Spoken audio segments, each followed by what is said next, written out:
அடுத்த ஜென்மத்தில் நான் ஒரு விவசாயி குடும்பத்தில் பிறக்கணும்னு ஆசைப்படுறேன். நான் இல்லைனா நீ, நீ இல்லைனா நான், நமக்குள்ள வேற எவனும் நடுவில் வந்துடக்கூடாது. விசில் சத்தம் வேற விண்ண முட்டுது. கூட்டணி கட்சிகள் தொல்லை வேற தாங்க முடியல. பழி மேல பழி போட்டு கரூர்ல ஆரம்பிச்சு நம்ம ஜனநாயகன் படம் ரிலீஸ் வரைக்கும்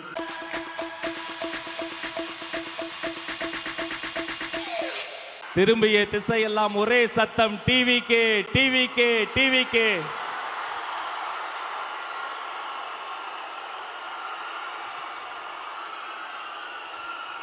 சோழ தேசமே வெற்றி வணக்கம். தாய் பிள்ளை உறவம்மா உனக்கும் எனக்கும். இனி அடுத்த சில நிமிடங்கள் அனல் பறக்கும். உலக தமிழர்களின் உள்ளங்களிலும் இல்லங்களிலும் ஒரே பேர் ஒலிக்கும். இதோ சோழ மண்ணில் தமிழக வெற்றி கழகத்தின் வெற்றி தலைவரே,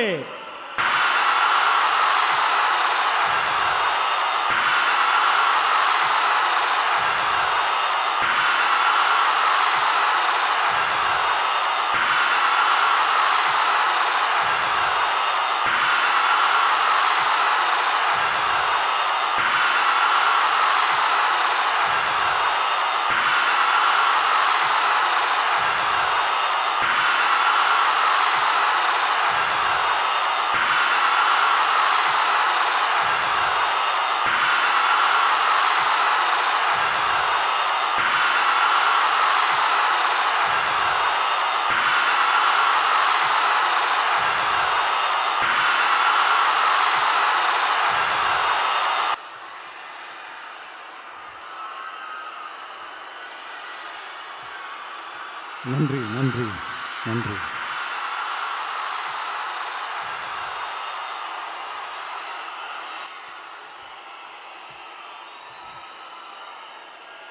நான் போன மீட்டிங்கில் வேலூரில் பேசும்போது சொல்லியிருந்தேன், தமிழ்நாடு தான் விஜய், விஜய் தான் தமிழ்நாடு அப்படின்னு நான் சொல்லியிருந்தேன்.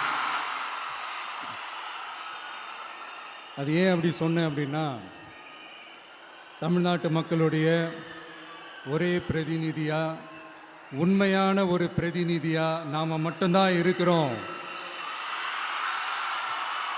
அப்படின்றதுக்காக தான் அப்படி நான் சொன்னேன். அப்புறம் அந்த தேர்தல் பற்றியும் நான் சொல்லியிருந்தேன். தமிழ்நாடு வர்சஸ் ஸ்டாலின் சார், அதாவது விஜய் வர்சஸ் ஸ்டாலின் சார், அதையும் நான் சொல்லியிருந்தேன். அப்புறம் இன்னொரு கேள்வியும் கேட்டிருந்தேன். இது தமிழ்நாடு சட்டசபைக்கான ஒரு தேர்தல், இதை ஏன் தமிழ்நாட்டுக்கும் டெல்லிக்குமான ஒரு எலெக்ஷன்னு சொல்கிறீங்க அப்படின்னு நான் கேட்டிருந்தேன்.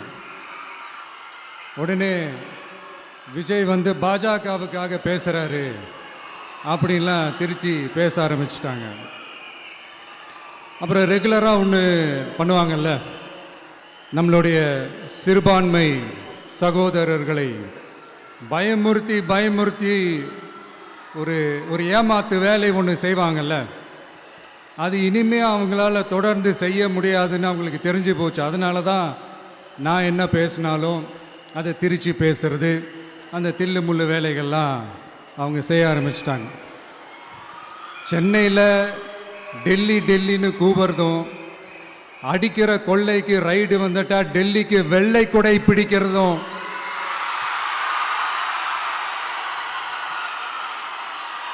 இதெல்லாம் யாருன்னு உங்களுக்கே நல்லா தெரியும். தமிழ்நாட்டை காப்பாற்றுறது திமுக தான், தமிழ்நாட்டை பிழைக்க வைக்கிறது திமுக தான், இதெல்லாமே பண்ணுறது திமுக தான், ஸ்டாலின் சார் தான். இதெல்லாம் ஒர்க் அவுட்டே ஆகாது பாஸ்.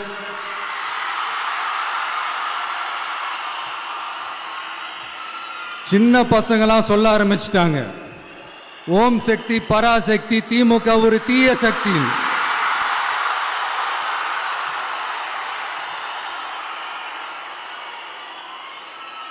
அதனால் இந்த தமிழ்நாடு இன்னொன்று வேற ஒன்று சொல்கிறாங்க. அது என்னடான்னா, தமிழ்நாட்டு அணி டெல்லி அணியா?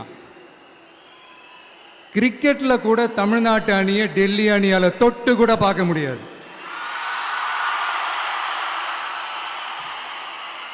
அப்படி இருக்கும்போது கிரிக்கெட்லயும் விசில போடுறது தமிழ்நாடு தான். சிஎஸ்கே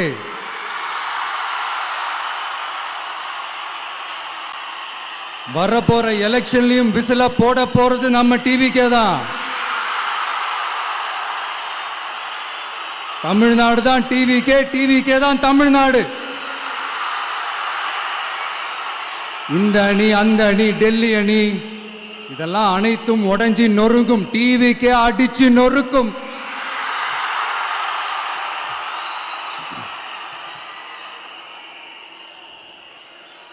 எனக்கும் என்னுடைய மக்களுக்கும் நடுவுல வேற யாராலையும் உள்ள நுழையவே முடியாது. இது ஒரு அம்மா பையன் உறவு, அப்பா புள்ள உறவு, அண்ணன் தங்கச்சி உறவு, அண்ணன் தம்பி உறவு, அக்கா தம்பி உறவு. இது சும்மா ஒரு எலெக்ஷனுக்கு வந்த உறவு அப்படின்னு நினைச்சிடாதீங்க. இது இயற்கையாகவே அமைஞ்ச உறவு.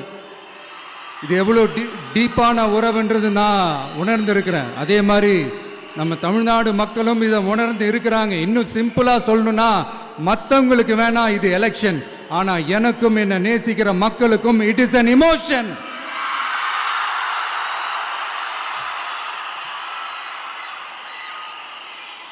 And it is not an ordinary emotion. It is a powerful oceanic emotion. இப்படி இருக்கும்போது வீட்டுக்கு வீடு விஜய், தமிழ்நாட்டுக்காக விஜய், வெற்றி பேரணியில் தமிழ்நாடு, இதெல்லாமே 100% இந்த எலெக்ஷன்ல அது ப்ரூவ் ஆகும்.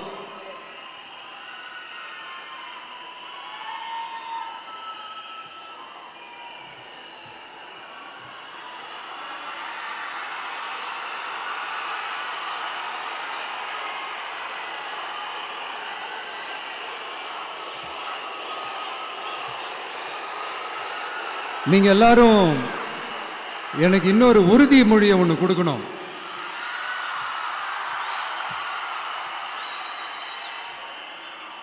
ஊழலற்ற உண்மையான சமூக நீதியை நிலைநாட்ட நம்ம ஆட்சியை அமைப்பீங்க தானே? உங்களை தான் கேட்கிறேன், நம்ம ஆட்சியை அமைப்பீங்க தானே? இந்த விஜய்க்கு ஒரு வாய்ப்பு கொடுப்பீங்க தானே? உண்மையிலே கொடுப்பீங்க தானே? இந்த விஜய நம்புறீங்க தானே? ஒவ்வொரு வீட்லயும் விசில் சத்தம் கேட்கும் தானே? அந்த விசில் சத்தம் ஒவ்வொரு பூத்திலையும் புயலா ஒலிக்கும் தானே? Thank you, thank you, thank you.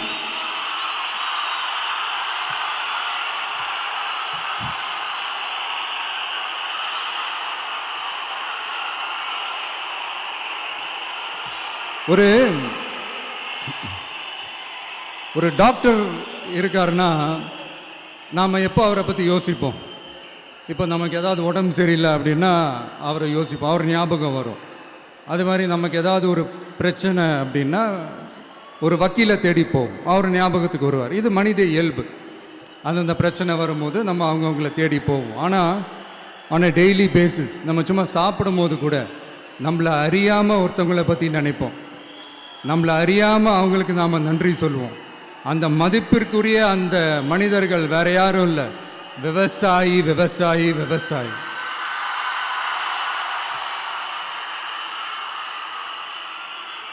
அவங்க பார்க்கறதுக்கு வேணா சாதாரணமாக இருப்பாங்க, ஆனால் அவங்க சாதாரணமான மனிதர்கள்லாம் கிடையாது. இந்த உலகத்தையும் மனிதர்களையும் படைச்சது கடவுள்னு சொல்லுவாங்க, ஆனால் அந்த கடவுளுக்கே படையல் போடுற உயர்ந்த மனிதர்கள் தான் நம்ம விவசாயிகள்.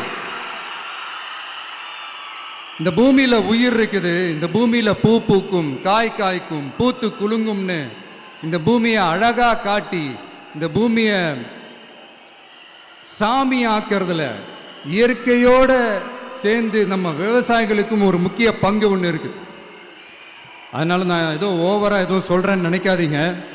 எனக்கு இந்த அடுத்த ஜென்மம் மறுபிறவியை பற்றியெல்லாம் எனக்கு தெரியாது. அது உண்மை அப்படின்னா அடுத்த ஜென்மத்தில் நான் ஒரு விவசாயி குடும்பத்தில் பிறக்கணும்னு ஆசைப்படுறேன்.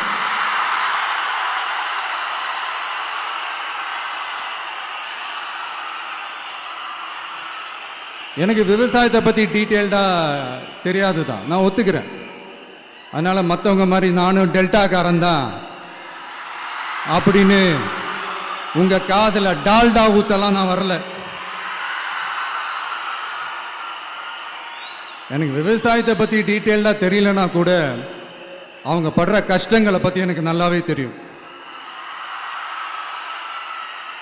நம்மளுடைய முதல் அரசியல் பயணம் தொடங்கினதே அந்த பரந்தூர் விஷயத்தை கையில் எடுத்து தான். அதனால் நம்மளுடைய இந்த ஆட்சி அமைஞ்சதும் தீர்க்க வேண்டிய முக்கியமான பிரச்சனைகளில் நம்மளுடைய விவசாய பிரச்சனைகளும் ஒன்று. முதல்வர் அவர்களுக்கு இந்த மாதிரி நீங்கள் அது செஞ்சிட்டேன் இது செஞ்சிட்டேன் அப்படின்னு நிறையா பெருமையாக சொல்லிக்கிறீங்களே, ஒரு அடிப்படை ஒரு பிரச்சனையை பற்றி ஒன்று பேசுவோமா? கொஞ்ச நாளைக்கு முன்னாடி ஐநா சபை ஒரு ரிப்போர்ட் ஒன்று வெளியிட்டிருந்தாங்க. அது கூட தினத்தந்தி நியூஸில் கூட வந்துச்சு. உடனே கூகுள் பண்ணி எதுவும் தேடாதீங்க, உங்கள் ஏஜென்சி வச்சு எதுவும் சர்வே கிருவே எடுக்காதீங்க. எதுக்கு உங்களுக்கு சிரமம்? நானே என்னன்னு சொல்கிறேன். தண்ணீர் திவால் அப்படின்ற அந்த தலைப்பில் தண்ணியே இல்லாமல் திவால் ஆக போகுது அப்படின்ற அந்த கட்டுரை படிக்கும்போது உண்மையிலேயே மனசுக்கு ரொம்ப பகீர்னு இருந்தது. இந்தியாவிலேயே அது முக்கியமாக நம்ம தமிழ்நாட்டில் இன்னும் கொஞ்ச காலத்திலேயே தண்ணியே இல்லாமல் திவாலாக போகுதான்.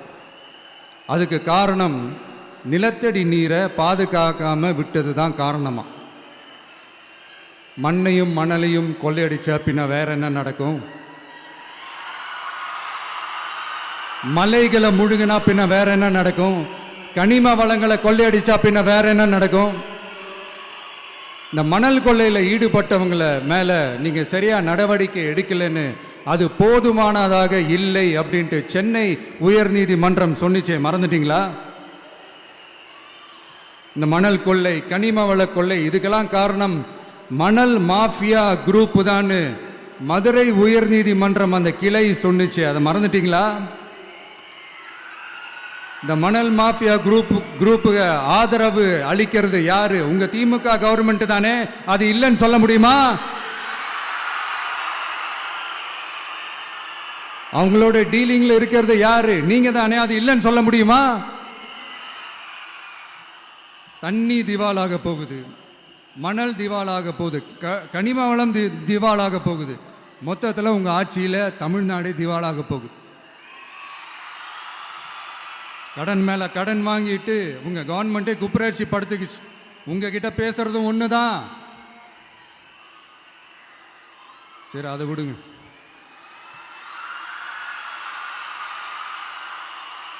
நம்ம விவசாயிகள் கஷ்டப்பட்டு விளைய வச்ச அந்த நெல்லெல்லாம் மழையில் நனைஞ்சி வீணா போச்சே. டெல்டாக்காரன்னு சொல்லிக்கிற நீங்கள் அதை எதாவது கவனிச்சிங்களா? அவங்களுடைய போராட்டம் எதுக்காவது கூட போய் நின்றுக்கிறீங்களா? கூண்டாஸில் மட்டும் போடுவீங்க. இதானே உங்களுடைய அந்த சாதனை. பரந்தூர் பிரச்சனை, உங்களுடைய உண்மையான நிலைப்பாடு என்ன? மேல்மா விஷயத்தில் உங்களோட உண்மையான நிலைப்பாடு என்ன? தமிழகத்தில் இருக்கிற எல்லா ஆறுகளையும் இணைப்போம், இந்தியாவிலேயே நாங்கள் தான் அதை பற்றி ஃபஸ்ட்டு யோசித்தோம் அப்படின்னு பெருமையாக சொல்லிக்கிற இந்த திமுக கவர்மெண்ட் அவங்களுடைய நாக் என்னன்னு சொல்லவா? இந்த மாதிரி பெரிய பெரிய திட்டங்கள்லாம் ஆட்சிக்கு வந்த உடனே செய்ய மாட்டாங்க.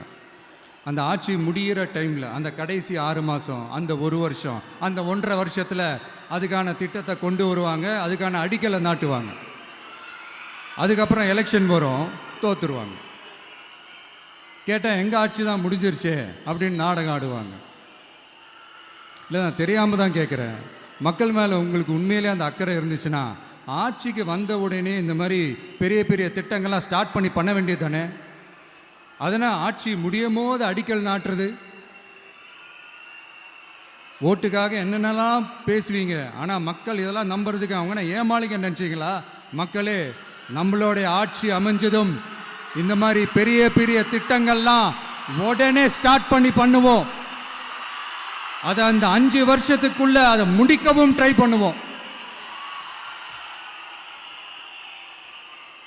ஸோ இப்படிலாம் நம்ம பேசினா காவிரி பிரச்சனையில் உன் கருத்து என்ன, முல்லை பெரியார் பிரச்சனையில் உன் கருத்து என்ன, இப்படிலாம் அதெல்லாம் பற்றி உனக்கு என்ன தெரியுமா அப்படின்னு கேட்க ஆரம்பிச்சிருவாங்க. ஐயா, உலக மகா மேதைகளே, ROV, ரிமோட்லி ஆப்ரேட்டட் வெஹிக்கிள், அதை வச்சு தண்ணிக்குள்ளேயே போய் அணைகளோட உறுதித்தன்மையை ஆராய்ச்சி பார்க்குற வரைக்கும் நான் எல்லாம் தெரிஞ்சு தான் வச்சிருக்கிறேன். ஒருத்தன் சைலண்டாக இருக்கான், அமைதியாக இருக்கான்னா உடனே அவனுக்கு எதுவுமே தெரியாதுன்னு நினச்சிடாதீங்க. சும்மா கருத்து சொல்லிக்கிட்டு கம்பு சுற்றிக்கிட்டு இருந்தால் எல்லாமே நடந்துருமா?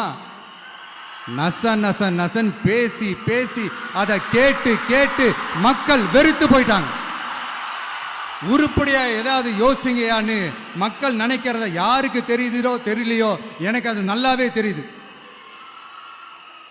உரிய இடத்துக்கு போய் சம்பந்தப்பட்டவங்களோட பேசி அதுக்கான சொல்யூஷன் என்னன்னு தெரிஞ்சுக்கிட்டு அதை ப்ராப்பராக எக்ஸிக்யூட் பண்ணணும். அடுத்து நம்மளுடைய கடல் விவசாயிகளான நம்மளுடைய மீனவர்களுடைய பிரச்சனைக்கு அப்பப்போ எந்திரிச்சு கடிதம் எழுதிட்டு திரும்ப தூங்க போயிடுவார். அவ்வளோதான், அதோட அது அப்படியே கிடக்கும். மானே தேனே பொன்மானே இப்படிலாம் கடிதம் எழுதுறதெல்லாம் வேலைக்கே ஆகாது. ஒன்றிய அரசுக்கு அந்த உண்மையான உணர்வுபூர்வமான அந்த அழுத்தத்தை கொடுக்கணும்.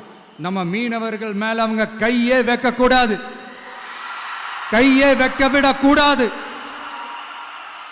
அவங்களுக்கான அந்த பாதுகாப்பு பக்காவா இருக்கணும். அதுதான் நம்மளுடைய ஒரே அஜெண்டா. மீனவர்களே, அடுத்து நம்மளுடைய ஆட்சி தான். கவலைப்படாதீங்க, தைரியமா இருங்க, உங்களுக்கான பாதுகாப்பு பக்காவா இருக்கும். இப்படி இருக்கும்போது அடுத்ததும் நாங்க தான் அப்படின்னு சிஎம் சார் சொல்லுவாங்க. அதெல்லாம் நடக்கவே நடக்காது. 2வது முறை வந்ததெல்லாம் சரித்திரமே கிடையாது.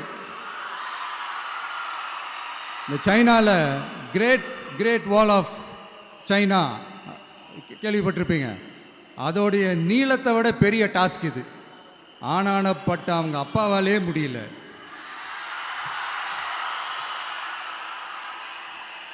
நான் முன்னாடியே சொன்ன மாதிரி உரிய இடத்துக்கு போய் சம்மந்தப்பட்டவங்களோட பேசி அதுக்கான சொல்யூஷன் என்னன்னு தெரிஞ்சுக்கிட்டா அதை எக்ஸிக்யூட் பண்ணுறது தான் ஒரு தெளிவான அரசியல். சும்மா ஆறுதல் சொல்கிறதெல்லாம் தெளிவான அரசியல்லாம் கிடையாது.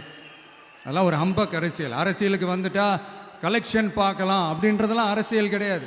உண்மையிலே மக்களுக்கான அந்த உழைப்பு இருக்கணும். அதனால தான் நாம் அரசியலுக்கு வந்திருக்கிறோம். இது எதிரிங்களுக்கு நல்லாவே தெரியும். அதனால தான் நம்மளை சுற்றி அத்தனை சதிகள். அதில் முக்கியமான சதி என்ன தெரியுமா? இதை பாரு, ஒன்று நீ இல்லைனா நான் இல்லைனா நீ இல்லைனா நான். நமக்குள்ள வேற எவனும் நடுவில் வந்துடக்கூடாது. நாம 2 பேரால மட்டும்தான் மக்களை ஈஸியாக ஏமாற்ற முடியும். இந்த விஜய் வந்ததுனால நமக்கு பொழப்பே போச்சு. மக்கள் வேற அவனை தான் நம்புறாங்க. நாம வெளியே அடிச்சுக்கிற மாதிரி அடிச்சுக்கிட்டாலும் உள்ள நம்மளுடைய டீலிங் பக்காவா இருக்கணும். மக்களோட ஃபீலிங்ஸை பற்றிலாம் நமக்கு கவலை இல்லை. நமக்கு டீலிங் தான் முக்கியம். மாற்றி ஆட்சிக்கு வந்துடலாம்னு நினைச்சோம், ஆனால் அது நடக்காது போல் இருக்கு. அதனால நீ என்ன பண்ற? எஸ்ஓபின்னு போட்டு ஒரு பக்கம் அவனை தடுத்துரு, இன்னொரு பக்கம் அவன் மேல பழி போட்டு நானும் தடுத்துடுறேன். என்ன ஓகேவா? டீலிங் ஓகேவா? ஓவர்.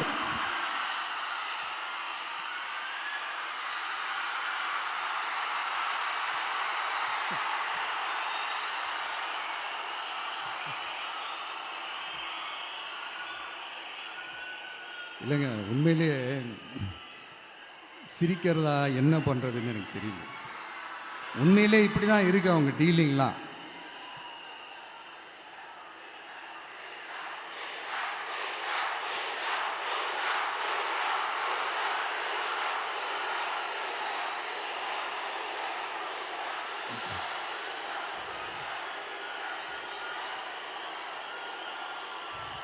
இப்படி பழி மேலே பழி போட்டு கரூரில் ஆரம்பித்து நம்ம ஜனநாயகன் படம் ரிலீஸ் வரைக்கும் ஆனால் அந்த ரிலீஸ் பிரச்சனையில் நிறைய பேர் குரல் கொடுத்தாங்க. முக்கியமாக நம்மளுடைய முதல்வர் அவர்கள் கூட பூசி மொழிகி பட்டும் படாமல் குரல் கொடுத்தாங்க. But what ever it is, குரல் கொடுத்த அவங்களுக்கும் மற்றவங்க எல்லாருக்கும் இந்த நேரத்தில் என்னுடைய நன்றியை தெரிவிச்சுக்கிறேன். இப்படி நாம் வெளிப்படையாக பேசுறதுனால சிஎம் சாரோட மனநிலை இப்போ எப்படி இருக்கும் தெரியுமா? ஏற்கனவே கட்சிக்காரங்க தொல்லை தாங்க முடியல, தூங்க விட மாட்டேறாங்க. இந்த விஜயும் வந்து தூங்க விட மாட்டான். நம்ம பாட்டுக்கு ஹைவேல சைக்கிளில் சோலாவா போலான்னு நினைச்சோம். இவன் நாடானா மக்கள் சக்தியோட வந்துட்டு இருக்கான். இவன் தான் கேள்வி கேட்கறான்னு பார்த்தா மக்களையும் கேள்வி கேட்க வைக்கிறான். 1000 ரூபாய் கொடுத்துட்டு இருந்தோம், 5000 ரூபாய் கொடுத்து ஏமாத்தலான்னு பார்த்தா அதையும் கேள்வி கேட்க வைக்கிறான். விசில் சத்தம் வேற விண்ண முட்டுது. கூட்டணி கட்சிகள் தொல்லை வேற தாங்க முடியல. இவன் பண்ற பிரச்சாரத்தையாத்த முடக்கலான்னு பார்த்தா அப்பவும் மக்கள் அவன் பின்னாடி தான் நிக்கிறாங்க. என்ன பண்றது ஏது பண்றதுன்னு தெரியாத ஒரு மனநிலையில் இருப்பாரு. ஆனா சார், நீங்க இந்த விஜயம் முடக்கலாம், ஆனா ஒவ்வொரு வீட்டில் இருக்கிற ஒவ்வொரு விஜயையும் உங்களால முடக்கவே முடியாது.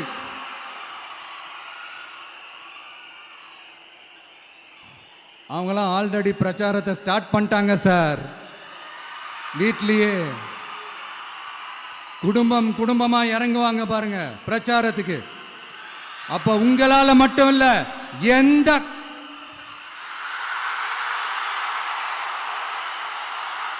யாராலையும் தடுக்க முடியாது.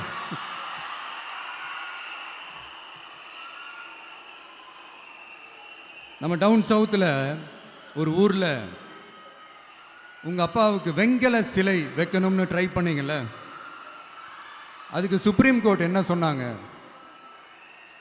மக்களோட பணத்தில் யாருக்கு புகழ் பாட பார்க்குறீங்க அப்படின்னு கேட்டாங்கல்ல. அதுக்கு என்ன அர்த்தம் தெரியுமா?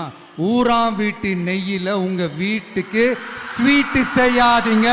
எப்படி? ஊராம் வீட்டு நெய்யில் உங்க வீட்டுக்கு ஸ்வீட்டு செய்யாதீங்கன்னு அர்த்தம். மக்களோட ஒரு அடிப்படை வாழ்வாதாரத்துக்கு ஏதாவது பிரச்சனைக்குன்னு கேட்டா நிதி சுமைன்னு சொல்றீங்க. செலை வைக்கிறதுக்கு மட்டும் எங்கிருந்து சார் காசு வருது?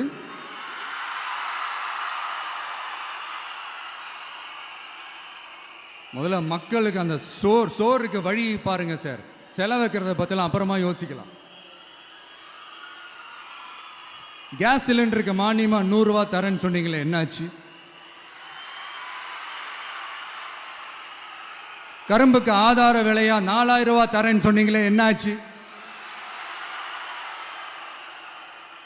ரொம்ப நாள் கல்யாணமே ஆகாம இருக்கிற பெண்களுக்கு அவங்களுடைய கல்வி தகுதிக்கு ஏற்ப அரசு வேலை கொடுப்போம்னு சொன்னீங்களே, என்னாச்சு?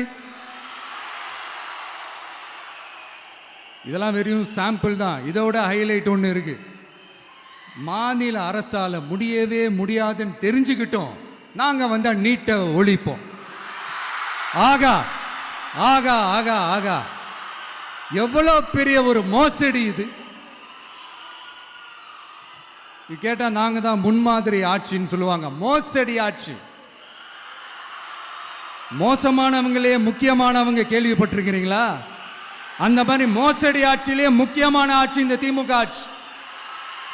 மக்களே, மக்களை நேசிக்கிற விஜய் வேணுமா? மக்கள் விரோத ஆட்சி நடத்துற ஸ்டாலின் சார் வேணுமா?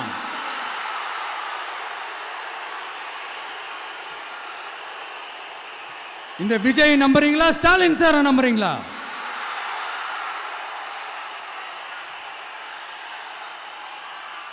இந்த சத்தத்துக்கு அர்த்தம் தெரியுமா சார்? ஸ்டாலின் தொடரட்டும் அப்படின்னு அர்த்தம் கிடையாது. தீய சக்தி திமுக ஆட்சி மறையட்டும், தூய சக்தி டிவிகே ஆட்சி வரட்டும். நானும் உதிக்கட்டும்னு சொல்லாம்னு நினைச்சேன், பார்த்தா அதை வேற திருச்சி பேச ஆரம்பிச்சிருவாங்க. திருநெல்வேலியில், நாங்குநேரியில் இப்போ ரீசெண்டாக ஒரே லைனில் சொல்லணும்னா நம்ம நண்பர் ஒருத்தர் ட்வீட் போட்டிருந்தாரு, அதையே சொல்றேன். ஸ்டாலின் தொடரட்டும், சட்டம் ஒழுங்கு சந்தி சிரிக்கட்டும். இதுதான் அந்த பிரச்சனைக்கு ஒரே லைன்.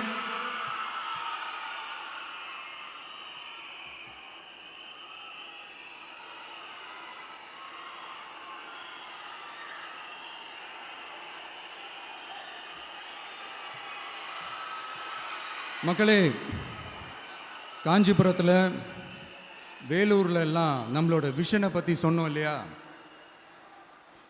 அதே மாதிரி இங்கேயும் சில விஷன்ஸை சொல்லணும். இது மற்றவங்க மாதிரி தேர்தல் வாக்குறுதின்னு சொல்லி ஏமாத்துறது கிடையாது. நம்மளை நம்புகிற மக்களுக்கு நம்பிக்கை தர்றது.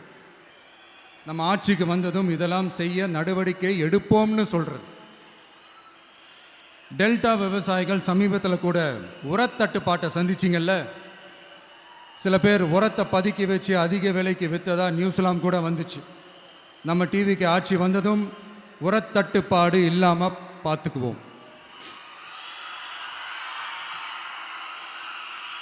5 ஏக்கர் வரை நிலமுள்ள விவசாயிகள் வேளாண் கூட்டுறவு வங்கிகளில் வாங்கிய பயிர் கடன் முழுமையாக ரத்து செய்வதற்கும், 5 ஏக்கருக்கு மேல் உள்ள விவசாயிகள் வேளாண் கூட்டுறவு வங்கிகளில் வாங்கிய பயிர்க்கடன் 50% வரை ரத்து செய்வதற்கான சாத்திய கூறுகளை ஆராய்ந்து உறுதியாக நடவடிக்கை எடுப்போம்.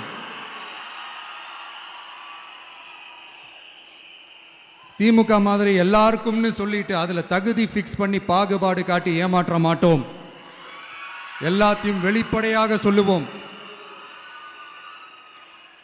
2 ஏக்கர் வரை நிலமுள்ள விவசாயிகள் மற்றும் நிலமற்றவர்கள் குடும்பத்தில் யாரும் மாநில மற்றும் ஒன்றிய அரசு ஊழியராக இல்லாமல் இருக்கும் பட்சத்தில் அவர்களின் குழந்தைகளின் பொறியியல் மற்றும் மருத்துவம் உள்ளிட்ட தொழிற்கல்வி முதல் அனைத்து வகை படிப்புகளுக்குமான முழு செலவையும் அரசே ஏற்கும்.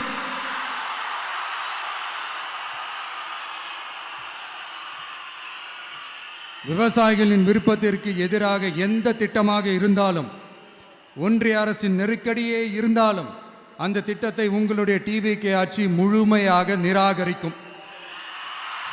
எப்போதும் விவசாயிகளின் பக்கமே நம் ஆட்சி நிற்கும். கொள்முதல் நிலையங்களில் முறையாக நெல் மூட்டைகள் பாதுகாக்கப்படும். நெல் முளைத்து வீணாவதை பார்த்து கொண்டு நமது அரசு சும்மா இருக்காது. போதுமான கொள்முதல் நிலைய வசதிகள் ஏற்படுத்தப்படும். அதே போல கொள்முதல் நிலையங்களில் கொள்முதல் செய்வதற்கோ மூட்டை ஏற்றி இறக்கவோ 1 பைசா கமிஷன் வாங்காமல் பார்த்து கொள்ளப்படும். அப்படி கமிஷன் வாங்குவது யாராக இருந்தாலும் கடும் நடவடிக்கை எடுக்கப்படும்.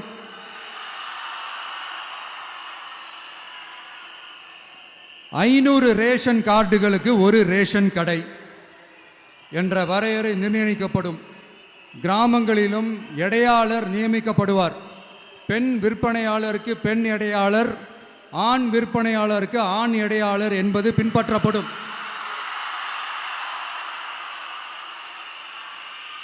ரேஷன் கடைகளில் அரிசி தவிர அனைத்து பொருள்களும் பாக்கெட் செய்து விநியோகிக்கப்படும்.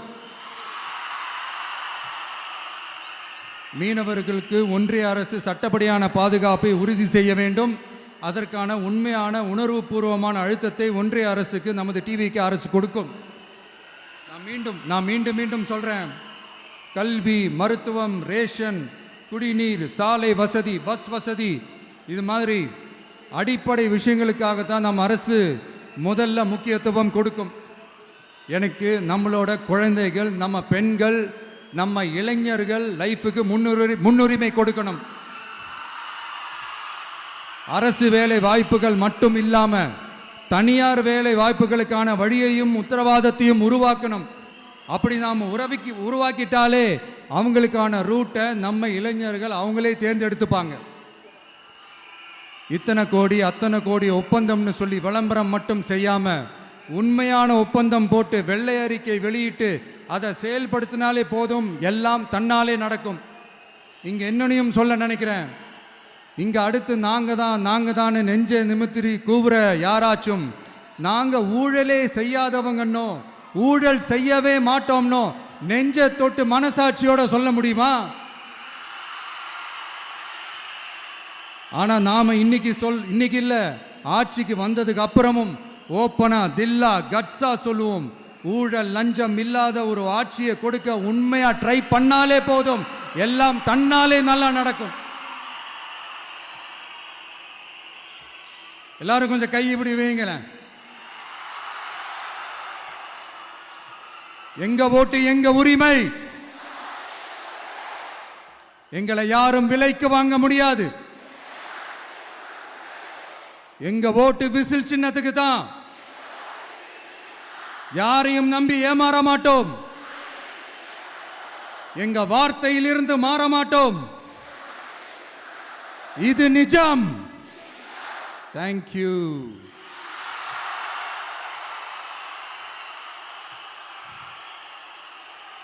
என் நெஞ்சில் குடியிருக்கும் தஞ்சை மக்களே,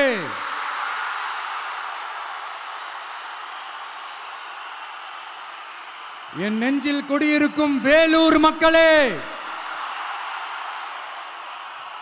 வேலூர்ல இதை நான் சொல்ல மறந்துட்டேன், சாரி. உங்களுக்காக இங்க நான் சொல்றேன், உங்களோட நான் இருக்கேன், நம்மளோட நம்ம மக்கள் இருக்கிறாங்க. இதுக்கு மேல என்ன வேணும்? கான்பிடென்ட்டா இருங்க, நல்லதே நடக்கும், வெற்றி நிச்சயம். மீண்டும் சந்திக்கும் வரை நன்றி, வணக்கம்.